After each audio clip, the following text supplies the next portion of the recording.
And this is why I'm doing things like this, showing people, look where Ra is hiding, and bringing it to people's attention. Everything is about Ra. Well, I think it's also that Krishna, well, let's have another discussion. When Krishna appeared on the earth, he actually had an elder brother with him, Balarama. His would be known to the Jews as Baal. Yeah. Two gods became too much. One would be enough.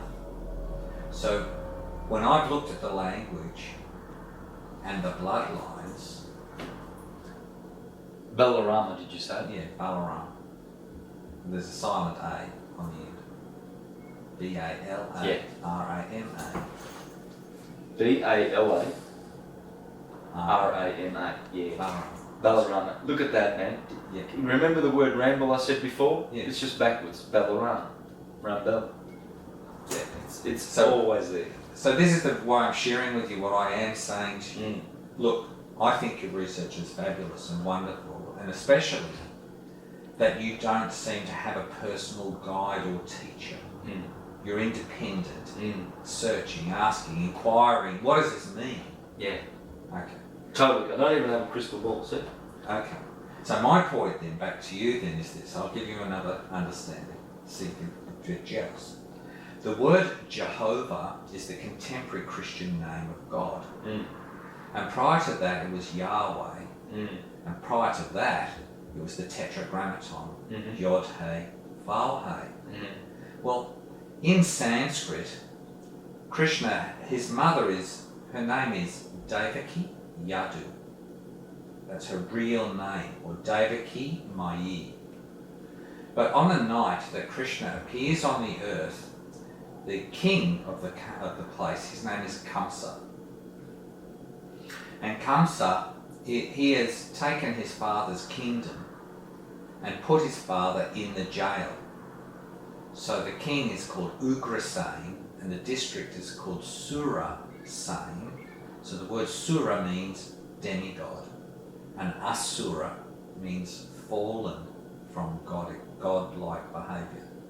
See, so that Ra business that we're talking is actually further in. It's very entrenched. Yeah. Okay, so the word Sura and Elohim is the same. They're emitting light. That's what they're doing.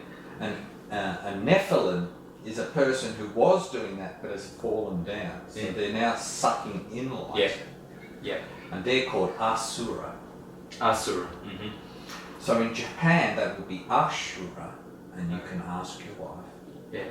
Asura. And all the way just on the Atlantic, the same word is called Azores. Azores, yeah. The mountains, the islands are called Azores. Yeah.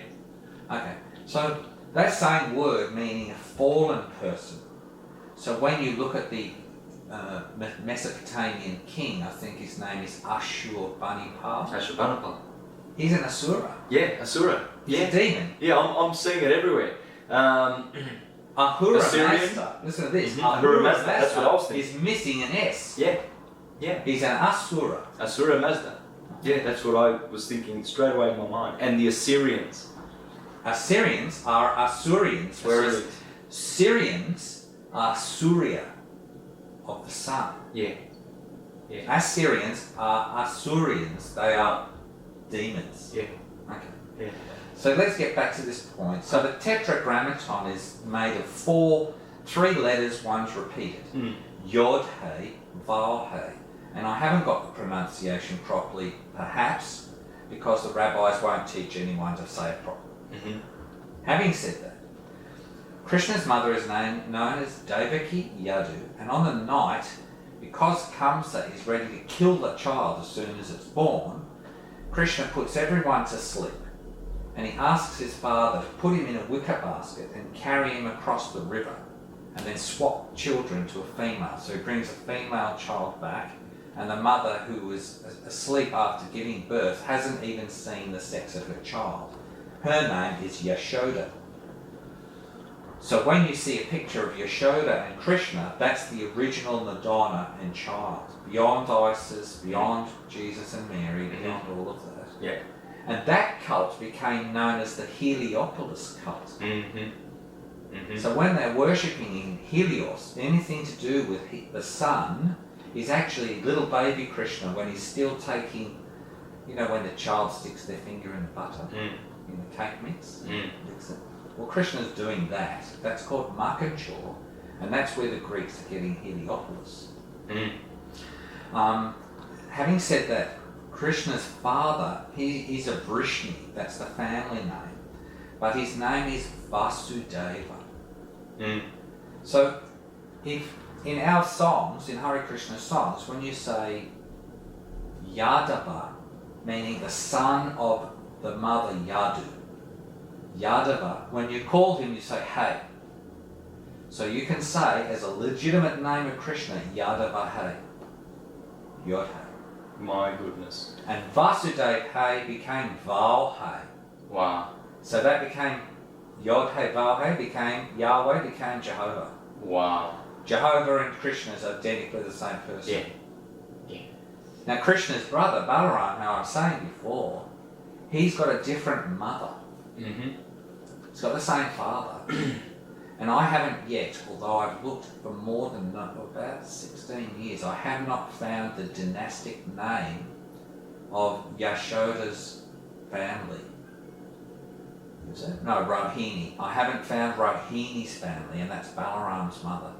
So what I'm getting at, back to this issue, is this, that when we look at the Hebrew, it says that at a place called Carmel, which is just down the road from Ramah, and Carmel is actually Karmi apostrophe E-L. It's Carmi-El.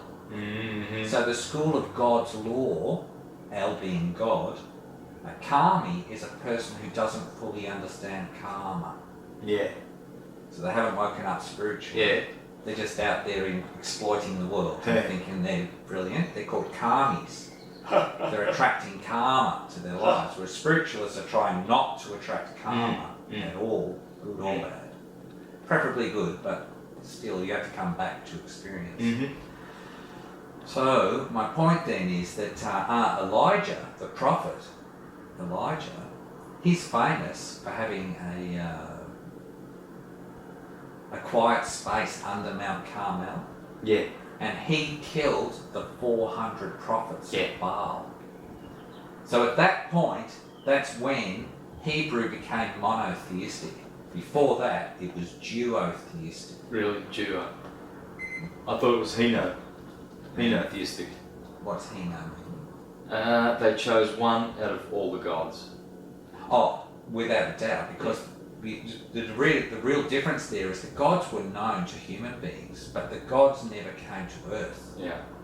So sometimes when people talk about Krishna, they say he's the 8th avatar of Vishnu. But actually, Krishna comes as himself, and Vishnu and Narayan are subsets of his power. He came to earth as a human being. Yeah. That doesn't mean you cut him and he bleeds. Yeah. He's not that sort of human being. And he has a blue complexion. So if you look in every pantheon of gods, there's always one of them has a blue skin. Yeah. Yeah. So of course his mount, Krishna's mount, or Vishnu's mount, is Garuda, the eagle. And that's where we get the words right wing and left wing. Yeah. That's politics. When the eagle is looking over its right wing, check it out, Yeah. Germany and... Yeah, I didn't know this. Tell me, go on. Right wing. Yeah. Looking over Garuda's right wing Yeah. means that's the established order. Yeah. So anything that's not right wing at the moment, right? So if someone's if the establishment's communist, they're Yeah. right wing. Yeah. And the rebellious or the people antagonising trying to get in will become left wing. Right. Yeah, makes sense. Left is sin. Sinister. Okay, well then when you look at the emblem of the King of Thailand,